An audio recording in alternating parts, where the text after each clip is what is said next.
प्यारे बच्चों, मैं चंद्रकला एडी राजकीय कन्या इंटर कॉलेज गोरखपुर। बच्चों, आज हम पढ़ेंगे सामाजिक विज्ञान। सामाजिक विज्ञान की इस कक्षा में बच्चों आपका स्वागत है। ये कक्षा 10 की सामाजिक विज्ञान की कक्षा है।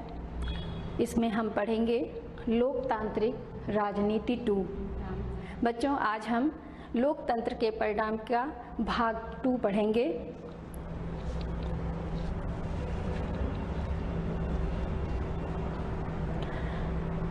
बच्चों, आइए हम जानते हैं कि हमने भाग 1 में क्या क्या पढ़ा था। तो सबसे पहले हमने पाठ का परिचय लिया था कि इस पाठ में क्या क्या है। इसके बाद हम पढ़े थे लोकतंत्र के परिणामों का मूल्यांकन कैसे करें। इसमें हमने परिणामों का मूल्यांकन किया था। लोकतंत्र एक बेहतर शासन व्यवस्था है। इसको हमने देखा था कि ये अन्य शासन व्यवस्थाओं से कैसे बेहतर है। फिर हमने क्या यह उम्मीदें लोकतांत्रिक शासन से पूरी होती हैं, इसको देखा था। तो इसमें हमने उन उम्मीदों को देखा था जो लोकतंत्र पूरा करता है। इस प्रकार लोकतंत्र हर मर्ज की दवा नहीं है, इस पर हम आ गए थे। और अंत में हमने जाना था कि लोकतंत्र सभी बुराइयों को मिटा देने वाली कोई जादू की छड़ी नहीं है जो कि 1 मिनट में हमारे देश की सभी समस्याओं को खत्म कर देती हो। तो बच्चों, अब हम आएंगे इस पाठ के उद्देश्य पर। इस लेसन का उद्देश्य है लोकतंत्र के राजनीतिक परिणामों को जानना। राजनीतिक परिणाम में बच्चों आज हम जानेंगे उत्तरदायी, जिम्मेवार एवं वैध सरकार के बारे में और नियमित और निष्पक्ष चुनाव के विषय में। इसके बाद हम देखेंगे कि लोकतंत्र अपने लिए समर्थन पैदा करने की शक्ति कैसे डेवलप कर लेता है। तो इस प्रकार बच्चों, आज का जो उद्देश्य है पाठ का अध्ययन का, वो है राजनीतिक परिणामों को प्राप्त करना।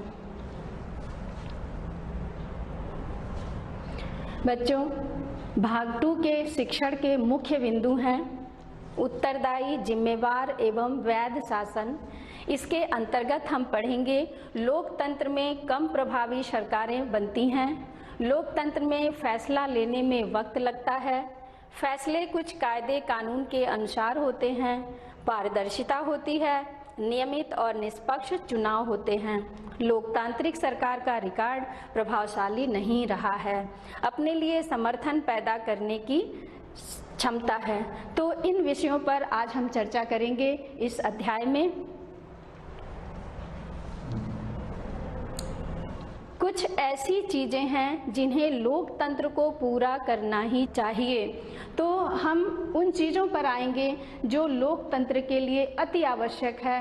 वो है एक उत्तरदायी सरकार का गठन जो कि जिम्मेदारी उठाए अपनी और वैध हो, यानी कि वो कानूनों के अनुसार उसका निर्माण हुआ हो। तो आइए देखते हैं कि एक उत्तरदायी और जिम्मेवार और वैध सरकार के रूप में जो हमें प्राप्त होती है एक ऐसी चीज लोकतंत्र के माध्यम से, वो क्या है। यहाँ पर एक चिंता उत्पन्न होती है बच्चों कि लोगों का अपना शासक चुनने का अधिकार और शासकों पर नियंत्रण बरकरार रहे। जैसा कि जानते हैं कि हम एक प्रतिनिधित्व प्राप्त करते हैं, एक ऐसी सरकार का गठन करते हैं चुनाव के माध्यम से, जो कि लोकतंत्र की सबसे बड़ी विशेषता है कि इसमें शासक चुनने का अधिकार जनता को होता है। तो इसके माध्यम से जो हम सरकार प्राप्त करते हैं, उस सरकार के माध्यम से वो सरकार जो है वो बनी रहे, यानी कि हमारी जो ये अधिकार हैं शासक चुनने का, ये बरकरार रहे, ये जरूरी होता है। तो सबसे बड़ी विशेषता जो खुल करके सामने आती है राजनीतिक परिणाम के रूप में जो लोकतंत्र से हमें प्राप्त होता है, वो है चुनाव का अधिकार। तो चुनाव एक ऐसा साधन है जनता के हाथ में, एक ऐसा हथियार है बच्चों जिसके माध्यम से हम शासकों पर नियंत्रण भी रखते हैं और दोबारा शासकों का चुनने का अधिकार भी रहता है। तो ये एक ऐसा प्रश्न है, ये एक ऐसी चिंता है कि ये जनता में हमेशा ये अधिकार बना रहे, और जब तक ये बना रहेगा तब तक लोकतंत्र अस्तित्व में है। और अगर ये खो देता है यानी कि हम अपना चुनने का अधिकार और शासकों पर नियंत्रण रखने का अधिकार यानी चुनाव का अधिकार यदि हम खो देते हैं तो समझ लीजिए बच्चों कि लोकतंत्र का अस्तित्व खतरे में आ जाता है। तो ये सबसे महत्वपूर्ण चिंता है, सबसे बड़ी चिंता है लोकतंत्र की। आइए हम इसको देखते हैं। तो बच्चों इसके लिए हम निर्णय प्रक्रिया जो सबसे महत्वपूर्ण विषय है यानी निर्णय लेने में सक्षम होना चाहिए जनता को। अगर जनता निर्णय लेने में सक्षम नहीं होगी तो एक जिम्मेवार सरकार, एक उत्तरदायी सरकार का प्राप्ति लोकतंत्र में नहीं हो सकता है बच्चों। तो इस प्रकार निर्णय प्रक्रिया में सक्षम होना लोकतंत्र की बहुत महत्वपूर्ण विशेषता है और ये जनता में होनी चाहिए। एक ऐसी सरकार का निर्माण जो कि लोगों की ज़रूरतों और उम्मीदों पर ध्यान दे। अगर वो लोगों की ज़रूरतों और उम्मीदों पर ध्यान नहीं देती है तो सरकार को चेंज करने का, बदलने का रास्ता जनता के पास होता है, साधन होता है जनता के पास, वो सरकार को बदल सकती है। तो इस प्रकार सबसे महत्वपूर्ण प्रश्न है कि ज़रूरत और उम्मीद जो है इस पर सरकार बहुत ध्यान दे।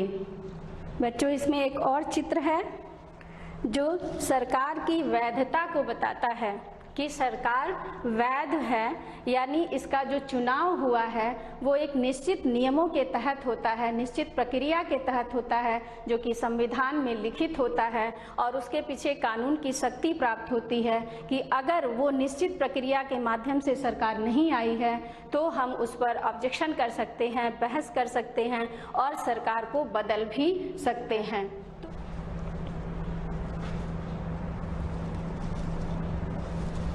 तो आइए देखते हैं कि ये सरकार जो लोकतंत्र से बनती है वो कितनी कार्यकुशल है। कार्यकुशलता का अर्थ है बच्चों कार्य करने में दक्ष होना। तो यहाँ फिर एक और प्रश्न आ गया है, क्या यह प्रभावी होती है? तो कार्यकुशलता ही उसके प्रभाव को सिद्ध करती है। जितनी ही कार्यकुशल सरकार होगी उतना ही ये प्रभावी भी होगी। यहाँ हम देखेंगे कुछ लोगों का मानना है कि लोकतंत्र में कम प्रभावी सरकारें बनती हैं। इसका एक कारण है बच्चों कि हम सरकार को बदल देते हैं और ऐसा लोकतंत्र में अक्सर पाया जाता है कि बहुत कम बहुमत प्राप्त होता है, वोट बट जाते हैं। तो इस तरह से जो सरकारें होती हैं वो अपने पूरे फैसले नहीं ले पाती हैं क्योंकि वोट बटे हुए रहते हैं, विरोधी पक्ष भी मजबूत होता है, तो इस तरह से फैसले लेने में थोड़ा सा वक्त लगता है। इस कारण से ये लोकतंत्र में कम प्रभावी सरकारें बनने वाली स्थिति आ जाती है। जैसा कि यहाँ चित्र में दिखाया गया है, गठबंधन सरकार, ऐसा उदाहरण हमारे देश में प्रस्तुत हुआ था जब बहुमत न मिलने के कारण गठबंधन के सरकार की स्थिति बन गई थी देश में, यानी कि विभिन्न दल मिल करके एक ऐसे गठबंधन सरकार का निर्माण हुआ था जिसके माध्यम से देश का शासन चला। तो ऐसी सरकार महत्वपूर्ण निर्णय लेने में सक्षम नहीं हो पाती है तो उसकी थोड़ी कार्यकुशलता प्रभावित होती है। चुनाव के निर्णय सही ना होने के कारण, सही सरकार का गठन ना होने के कारण, बहुमत ना मिलने के कारण ऐसी बहुत सी समस्याएं हैं जिसके कारण ऐसी सरकार भी सामने आ जाती है जिसका प्रभाव थोड़ा कम हो जाता है, उसकी कार्यकुशलता प्रभावित हो जाती है।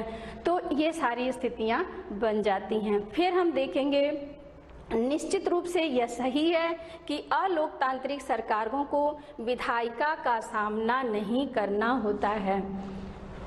यहाँ हम तुलना करेंगे बच्चों राजतंत्र और तानाशाही जैसे शासनों का, जिसमें विधायिका का सामना उन शासनों को नहीं करना पड़ता है, लेकिन लोकतांत्रिक सरकारों को विधायिका का सामना करना पड़ता है। कोई भी विधेयक पास करने के लिए संसद की प्रक्रिया से गुजरना पड़ता है, उसमें लोगों के द्वारा ये फैसले लिए जाते हैं और ये एक निर्णय का, एक बहस का, चर्चा का माध्यम बनता है। एक सार्वजनिक चर्चा होती है, खुली चर्चा होती है जिसमें जनता अपना जवाब मांग सकती है। तो ये सारी स्थितियां पैदा हो जाती हैं जिससे सरकार जवाबदेह हो जाती है। इन स्थितियों का सामना अन्य शासन तंत्र को नहीं करना पड़ता है। इसलिए लोकतंत्रीय सरकारों में ये सामना करने के कारण ये थोड़ी कार्यकुशलता और प्रभाव में कमी आ जाती है। इन्हें बहुसंख्यक या अल्पसंख्यक नजरिए का ख्याल नहीं रखना पड़ता है। बहुसंख्यक कहते हैं बच्चों, देश की जो संख्या होती है उसमें जाति, वर्ग और विभिन्न तरह समुदाय के लोग रहते हैं, उसमें किसी की संख्या अधिक होती है जिसे हम बहुसंख्यक कहते हैं। जिनकी संख्या कम होती है उन्हें हम अल्पसंख्यक कहते हैं।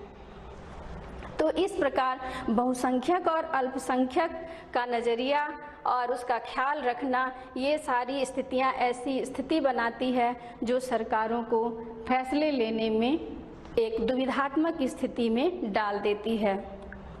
बच्चों, लोकतंत्र में बातचीत, सार्वजनिक चर्चा, किसी भी विषय पर उसका मूल्यांकन, ये सब बहुत जरूरी होता है। इसी आधार पर इसका काम चलता है।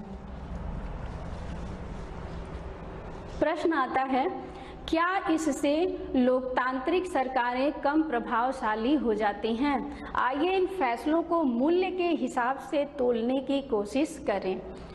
ऐसी सरकार की कल्पना कीजिए जो बहुत तेज फैसले लेती है, लेकिन यह सरकार ऐसे फैसले भी ले सकती है जो लोग स्वीकार ना करें, और तब ऐसे फैसलों से परेशानी हो जाती है, क्योंकि कभी कभी फैसले बहुत जल्दीबाजी में लिए जाते हैं तो महत्वपूर्ण विषय छूट जाते हैं। तो इसलिए जल्द फैसले जो लेने की प्रक्रिया होती है, इससे प्रभाव सरकारों का कम हो जाता है। इसके लिए दो चीज़ देखेंगे बच्चों हम लोग। लोकतंत्र में फैसला लेने में वक्त लगता है, तो लोकतंत्र में प्रक्रिया काफ़ी कठिन है, बड़ी है, इसलिए फैसला लेने में वक्त लगता है। अपेक्षाकृत तानाशाही और राजतंत्र में राजा ही प्रमुख होता है और तानाशाही में तानाशाह ही प्रमुख होता है, जो कि उसके ऊपर ही ये जिम्मेदारी होती है फैसला लेने की। वो त्वरित फैसला ले सकता है किसी भी विषय पर, लेकिन लोकतंत्र में ये संभव नहीं है बच्चों, क्योंकि जनता जवाब मांग सकती है, विरोध हो सकते हैं। ये सारे हथियार हैं लोकतंत्र में जो जनता के पास मौजूद हैं, और इसी कारण से लोकतंत्र में फैसला लेने में वक्त लगता है। इसकी तुलना में लोकतांत्रिक सरकार सारी प्रक्रिया को पूरा करने में ज़्यादा समय ले सकती है, क्योंकि इसकी प्रक्रिया लंबी होती है, लेकिन इसने पूरी प्रक्रिया को माना है, इसलिए इस बात की ज़्यादा संभावना है कि लोग उसके फैसले को मानेंगे। यहाँ जो पूरी प्रक्रिया, ये ऐसी चीज़ है बच्चों जिसके कारण इसके फैसले उम्दा किस्म के होते हैं और वे ज़्यादा प्रभावी होते हैं। इस प्रकार लोकतंत्र में फैसला लेने में जो वक्त लगता है वह बेकार नहीं जाता है। तो बच्चों, जो भी कार्य सोच समझ के किया जाता है, एक प्रक्रिया के माध्यम से किया जाता है, अगर पूरी प्रक्रिया को हम फॉलो करते हैं तो उसके परिणाम बड़े अच्छे आते हैं, उसके नतीजे अच्छे आते हैं, और जल्दीबाजी में घबरा करके जो फैसले लिए जाते हैं, हो सकता है कि वो फैसले उपयुक्त ना लिए जा सकें। तो इसलिए ये उचित ही है कि लोकतंत्र में थोड़ा देर तो लगता है, लेकिन फैसले अच्छे होते हैं, प्रभावशाली होते हैं, लोगों को मान्य होते हैं, जनता उसको पसंद करती है फैसले को इस तरह के। इसका दूसरा पहलू है, लोकतंत्र में फैसले कुछ कायदे कानून के अनुसार होते हैं। बच्चों, लोकतंत्र में इस बात की पक्की व्यवस्था होती है कि फैसले कुछ कायदे कानून के अनुसार ही होंगे, और अगर कोई नागरिक यह जानना चाहे कि फैसला लेने में नियमों का पालन हुआ है या नहीं, तो इसका पता लगा सकता है। तो बच्चों, इस प्रक्रिया को जानने के लिए और वो नियम कानून के अनुसार हुआ है नहीं, उसको जानने के लिए जनता के पास ये एक अधिकार होता है कि वो सरकार के फैसलों को देख सके, समझ सके और उससे संबंधित जानकारी ले सके। हमारे देश में जो साधन उपलब्ध है वो है सूचना का अधिकार। तो इस तरह सूचना के अधिकार के माध्यम से, जिसे RTI कहते हैं बच्चों, हम सरकार के फैसलों पर, कार्यविधियों पर नज़र रख सकते हैं, जनता रख सकती है नज़र। तो इसे हम कहते हैं पारदर्शिता। ये RTI का कानून, सूचना प्राप्त करने का कानून, लोकतंत्र में पारदर्शिता के रूप में दिखती है। इसी के माध्यम से लोकतंत्र में पारदर्शिता आती है और जिससे कि हम सरकार के सारे कार्यों को अच्छे से समझ पाते हैं, देख पाते हैं। यहाँ कोई भी फैसले जनता के विरोध में नहीं लिए जा सकते हैं, क्योंकि जनता की नज़र होती है इस कानून के माध्यम से, इस अधिकार के माध्यम से, जिसे हम सूचना का अधिकार कहते हैं बच्चों। हमारे देश में ये सूचना के अधिकार के रूप में प्राप्त है।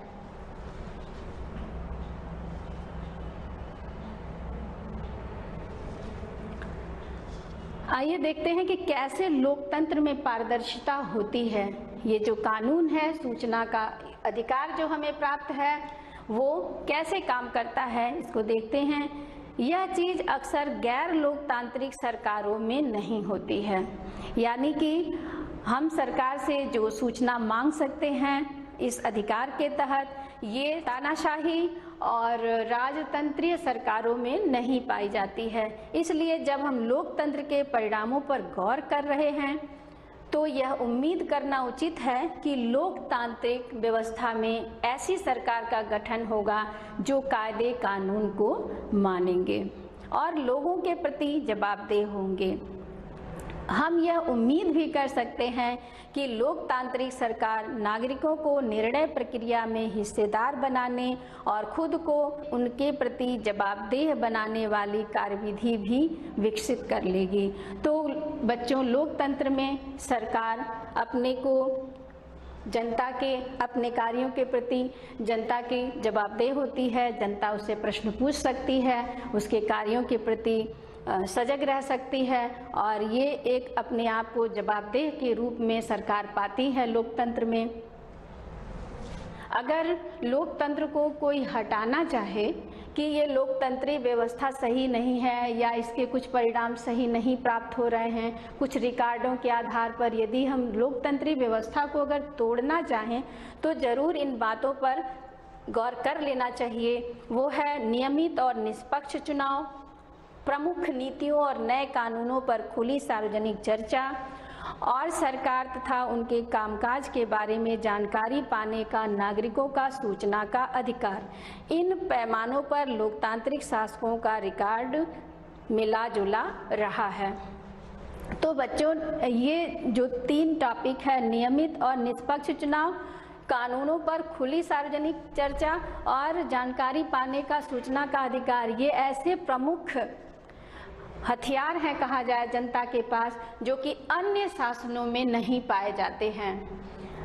तानाशाही और राजतंत्र इसके तुलनात्मक में आते हैं शासनों में, जिसमें ये बिल्कुल नहीं पाया जाता। वहाँ हमारा चुनने का अधिकार नहीं होता है, हम किसी भी विषय पे जनता सार्वजनिक चर्चा नहीं कर सकती है, कानूनों पर खुली चर्चा नहीं हो सकती है और सूचना का अधिकार भी नहीं होता है। तो ये एक ऐसे हथियार लोकतंत्र देता है जिस पर अगर हम विचार कर लें, गौर कर लें, तो हम कभी नहीं चाहेंगे कि लोकतंत्री व्यवस्था समाप्त हो। इन पैमानों पर लोकतांत्रिक सरकारों का थोड़ा मिला जुला रिकॉर्ड रहा है। उस रिकॉर्डों पर अगर हम नज़र डालें तो नियमित और निष्पक्ष चुनाव कराने और खुली सार्वजनिक चर्चा के लिए उपयुक्त स्थितियां बनाने के मामले में लोकतांत्रिक व्यवस्थाएं ज़्यादा सफल हुई हैं। तो ऐसा देखा गया है कि चुनाव जो है देश के संविधान के तहत निर्धारित होता है कि कितने साल बाद चुनाव होंगे। जैसा कि हमारे अपने देश में 5 साल पर चुनाव की व्यवस्था की गई है और ये नियमित और निष्पक्ष रूप से होती है, ऐसा देखा गया है। ये चुनाव का चित्र है जहां जनता चुनाव के लिए जाती है और इस प्रकार से बड़े ही निष्पक्ष रूप से दिखाया गया है और चुनाव को कि यहाँ बड़े ही गोपनीय ढंग से आपको वो सारी सुविधाएं दी गई हैं जिससे आप मताधिकार के माध्यम से एक प्रभावशाली सरकार को चुन सकते हैं। तो इस प्रकार से नियमित और निष्पक्ष चुनाव है और खुली सार्वजनिक चर्चा है, ये स्थितियां बनाने में लोकतांत्रिक सरकार जितनी सफल हुई है उतना तुलनात्मक रूप से तानाशाही सरकार और राजतंत्रीय सरकार में ये सारी व्यवस्थाएं नहीं हो पाती हैं बच्चों। तो इस प्रकार ये ऐसे चुनाव कराने में जिसमें सबको अवसर मिले अथवा हर फैसले पे सार्वजनिक बहस कराने के मामले में उसका रिकॉर्ड ज़्यादा अच्छा नहीं रहा है, लेकिन नागरिकों के साथ सूचनाओं को साझा करने के मामले में उनका रिकॉर्ड खराब रहा है। किसका? तानाशाही शासकों का। पर इनकी तुलना में जब हम गैर लोकतांत्रिक शासनों से करते हैं तो इन क्षेत्रों का उनका प्रदर्शन बेहतर ही ठहरता है। यानी कि जब हम दो सरकारों का यहाँ पर तुलना करेंगे, लोकतांत्रिक सरकार और तानाशाही एवं राजतंत्रीय सरकार में, तो वहाँ पर हम देखेंगे कि जो सूचनाओं को साझा करने वाली बात आ रही है, जो ये मामला आ रहा है, इस मामले में लोकतंत्र उससे फिर भी बेहतर ही ठहरता है। एक व्यापक धरातल पर लोकतांत्रिक सरकारों से यह उम्मीद करना उचित ही है कि वे लोगों की ज़रूरतों और मांगों का ध्यान रखने वाली हो। और यहाँ एक उम्मीद होती है लोकतांत्रिक सरकार से कि वे जनता की ज़रूरतों को पूरा करे, उसके मांगों का ध्यान रखे। यदि वो ज़रूरतों और मांगों का ध्यान नहीं रखेगी तो वो अपने अस्तित्व को खतरे में डाल सकती है, क्योंकि जनता के पास चुनाव का अधिकार होता है। वो सरकार नई चुन सकती है, इसलिए उसको इनकी ज़रूरतों और मांगों पर ध्यान रखना ही होता है। ये अति आवश्यक हो जाता है प्रत्येक सरकार के लिए। कुल मिलाकर भ्रष्टाचार से मुक्त शासन दे।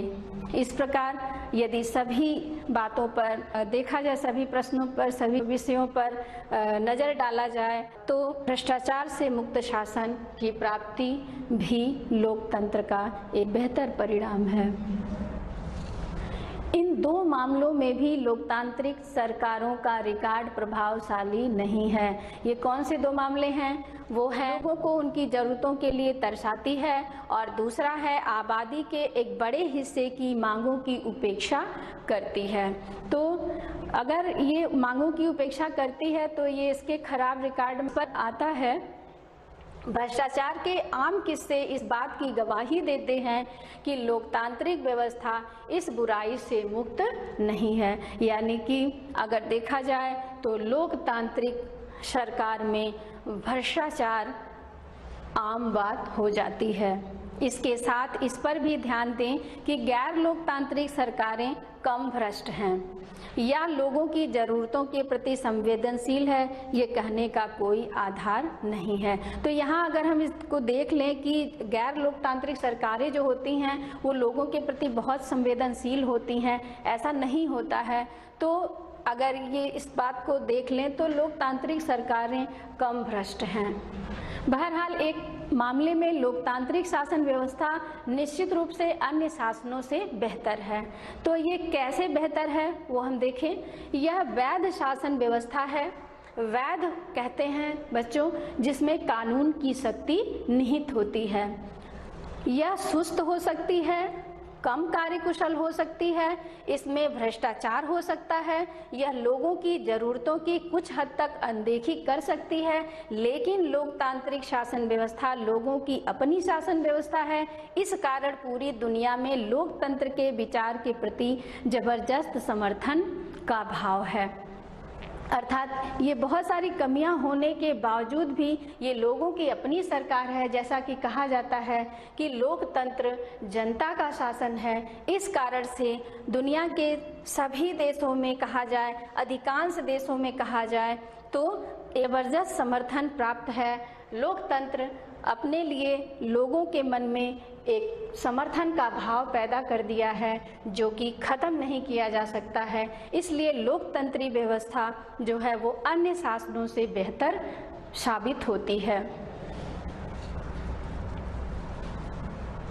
यहाँ दक्षिण एशिया के कुछ प्रमाणों को हम देखेंगे और जिसमें लोकतांत्रिक शासन वाले मुल्कों में ज़बरदस्त समर्थन प्राप्त है, उस समर्थन को हम देखें तो यहाँ पर दिखाया गया है दक्षिण एशिया के विभिन्न देश, बांग्लादेश, श्रीलंका, भारत, पाकिस्तान और नेपाल, और इनकी बहुत उपयुक्तता को दर्शाया गया है। दंड चित्र में गहरे नीले रंग से और हल्के रंग से दिखाए गए हैं, ये उपयुक्त को दर्शाता है। ये 88 दिखा रहा है। बांग्लादेश में की स्थिति दिखाई गई है, श्रीलंका की स्थिति दिखाई गई है और भारत की स्थिति दिखाई गई है, फिर पाकिस्तान की और नेपाल की स्थिति दिखाई गई है। इस तरह से यहाँ पे आपके देश के लिए लोकतंत्र कितना उपयुक्त है ये दिखाया गया है। और यहाँ दिखाया गया है बच्चों, लोकतंत्र के लिए भरपूर समर्थन है। श्रीलंका की स्थिति बहुत नीले रंग से दिखाया गया, गहरे नीले से, उपयुक्त को दिखाया गया हल्के नीले से, और इस तरह से श्रीलंका, बांग्लादेश, भारत, नेपाल और पाकिस्तान की स्थिति को यहाँ पर दंड चित्रों के माध्यम से, 36 दंड चित्रों के माध्यम से दिखाया गया है बच्चों। इसके बाद यहाँ पर हम दक्षिण एशिया की स्थिति को अगर मानचित्र के माध्यम से देखें तो पाकिस्तान को छोड़ करके और बहुत सारे जो देश हैं दक्षिण एशिया के, उसमें लोकतंत्र के समर्थन को दिखाया गया है। तानाशाही से ऊपर वरीयता दी गई है। यहाँ पर देखिए, इसको 10% में दिखाया गया है तानाशाही को, और लोकतंत्र को लाल एरिया से, रेड कलर से दिखाया गया है और नीले कलर से दिखाया गया है, जिनको कोई फर्क नहीं पड़ता है। तो ये दक्षिण एशिया के वो प्रमाण हैं जो जाहिर करते हैं कि लोकतांत्रिक शासन वाले जो मुल्क हैं उसमें ये लोकतंत्र के प्रति जबरदस्त समर्थन प्राप्त है। अपने लिए समर्थन पैदा करने की क्षमता रखता है लोकतंत्र। ये इसका महत्वपूर्ण परिणाम है जो कि लोकतंत्र से ही निकल करके आता है। उन देशों में जहां लोकतांत्रिक सरकारें नहीं हैं, लोग अपने द्वारा चुने गए प्रतिनिधियों का शासन चाहते हैं।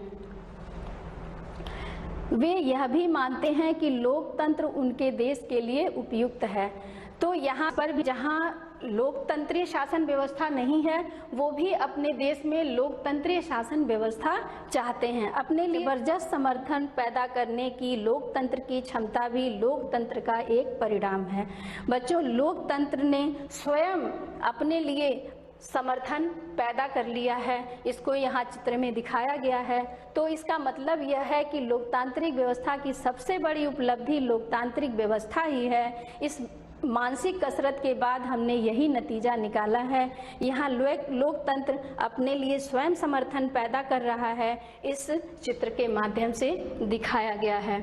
इसकी अनदेखी नहीं की जा सकती है। अपने लिए जबरदस्त समर्थन ये लोकतंत्र का स्वयं का परिणाम ही है। बच्चों, इस अध्याय में हमने पढ़ा उत्तरदायी, जिम्मेदार एवं वैध शासन की प्राप्ति कैसे होती है, लोकतंत्र की सबसे बड़ी चिंता क्या है। इसमें हमने जाना कि चुनाव की प्रक्रिया और शासकों पर नियंत्रण जनता का बना रहे, ये जरूरी हो जाता है। फिर हमने देखा लोकतंत्र में कम प्रभावी सरकारें बनती हैं और लोकतंत्र में फैसला लेने में वक्त भी लगता है, जो कि बहुत ज़रूरी होता है एक उम्दा किस्म के फैसले के लिए। फिर आते हैं हम फैसले कुछ कायदे कानून के अनुसार होते हैं। उन बातों को भी देखा कि ये कायदे कानून के अनुसार हैं कि नहीं, उसकी प्रक्रिया होती है। लोकतंत्र में पारदर्शिता होती है, जिसके अंतर्गत हमने सूचना के अधिकार को जाना और समझा। नियमित और निष्पक्ष चुनाव को समझा हमने कि किस प्रकार ये एक महत्वपूर्ण साधन के रूप में उभर कर सामने आता है। लोकतांत्रिक सरकार का रिकॉर्ड प्रभावशाली नहीं रहा। अपने लिए समर्थन पैदा करने की क्षमता स्वयं लोकतंत्र में है। आइए बच्चों, अब हम देखेंगे अभ्यास कार्य। बच्चों, आपको कुछ प्रश्न दिए जा रहे हैं। इन प्रश्नों को आपको अपने नोटबुक पर लिखना होगा। पहला प्रश्न है, लोकतंत्र किस तरह उत्तरदायी, जिम्मेवार और वैध सरकार का गठन करता है। दूसरा है, लोकतंत्र सबसे बेहतर शासन क्यों कहा जाता है। तीसरा, लोकतंत्र में क्यों कम प्रभावशाली सरकारें बनती हैं। और चौथा है बच्चों, लोकतंत्र में फैसला लेने में ज़्यादा वक्त क्यों लगता है। तो आशा है बच्चों आपको ये क्लास समझ में आई होगी और हम आज की क्लास यहीं समाप्त करते हैं। इस अध्याय के अगले भाग में हम फिर मिलेंगे। बच्चों, आपको बहुत बहुत धन्यवाद इस कक्षा को ज्वाइन करने के लिए।